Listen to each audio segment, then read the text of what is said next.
আসসালামু আলাইকুম এভরিওয়ান, কেমন আছেন? আশা করি ভালো আছেন। আলহামদুলিল্লাহ আমিও ভালো আছি। আজ রান্না করব কচি ডাঁটা শাক, ডাঁটা তরকারি। এই যে দেখুন, ডাঁটাগুলো সুন্দর করে ফালি করে নিয়েছি, সাথে পাতাগুলো কচি তার জন্য দিয়ে দিচ্ছি। নিয়েছি পেঁয়াজ কুচি করে। চিংড়ি মাছ দিয়ে রান্না করব, গলদা চিংড়ি। চিংড়িগুলো বেছে পরিষ্কার করে ধুয়ে নিয়েছি। পেঁয়াজ কুচি করেছি, ধনিয়া পাতা কুচি করেছি। কিভাবে রান্নাটা করবো আপনাদের সাথে শেয়ার করতেছি। তো বোনেরা, তেলটা কড়ার মধ্যে দিয়ে দিচ্ছি।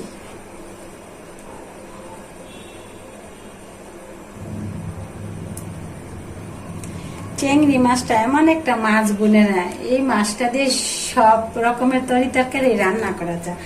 আর বাচ্চা বুড়া সবাই খাইতে পারে, কাটা নাই তো তার জন্য চিংড়িটা বেশি রান্না করা হয়।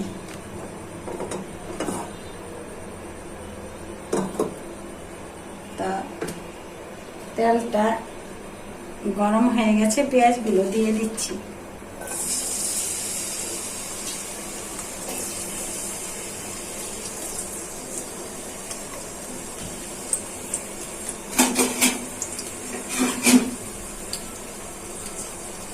এখন পেঁয়াজটা নেড়ে চেড়ে ভালো করে ভাজা হয়ে যায়।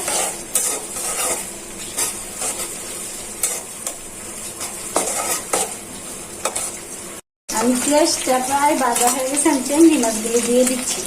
চিংড়ি মাছটা ভাজতে হবে।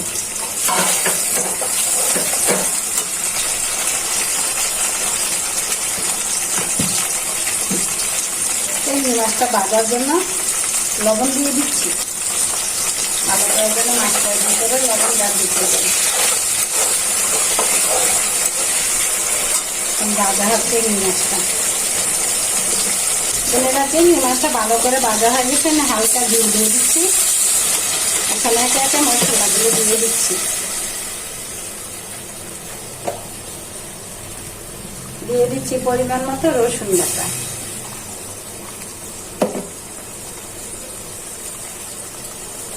দিয়ে দিচ্ছি পরিমাণ মতন হলুদের গুঁড়া। দিয়ে দিচ্ছি পরিমাণ মতো মরিচের গুঁড়া। দিয়ে দিচ্ছি পরিমাণ মতো জিরার গুঁড়া। মশলাটা ভালো করে কষিয়ে নিই।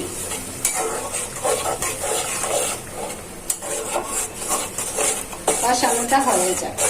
যে দেখুন বোনেরা, চিংড়ি মাছটা ভালো করে কষানো হয়ে গেছে। আর মশলাটা যখন ভালো করে কষিয়ে যায় তাহলে ভালো লাগে। মশলা দেখেন কি সুন্দর একটা কালার আসছে। ইচ্ছা করলে এই চিংড়িটা এখনই খাওয়া যাবে। এখন ডাঁটাগুলো দিয়ে দিচ্ছি। নরম ডাঁটা তো বাপানোর দরকার নেই, এমনিতে সিদ্ধ হয়ে যাবে। আর পাতাগুলো কচি, তার জন্য দিয়ে দিচ্ছি।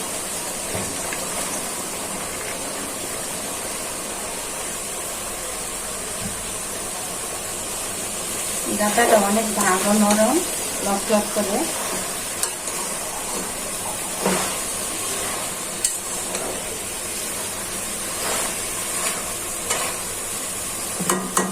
একটু ডেকে দিচ্ছি, ভালো করে কষিয়ে নিব। দেখি বোনেরা, তরকারিটা কিরকম হয়েছে। মাশাআল্লাহ, এটা দিয়ে কষানোতেই সিদ্ধ হয়ে গেছে গা। আর ঝুলটেও দিতে হবে না, নরম যে। তো বোনেরা, তরকারিটা প্রায় হয়ে গেছে। এখন ধনিয়া পাতাগুলো ছিটিয়ে দিচ্ছি।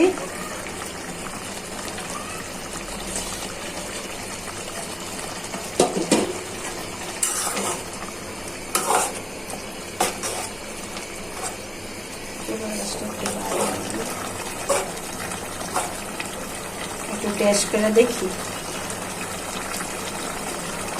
মাশাআল্লাহ, সেই স্বাদ। তো বোনেরা, ভালো থাকবেন, সুস্থ থাকবেন। আমার ভিডিওগুলো বেশি বেশি দেখবেন, লাইক করবেন, কমেন্ট করবেন, আমার পাশে থেকে সাপোর্ট করবেন। আল্লাহ হাফেজ।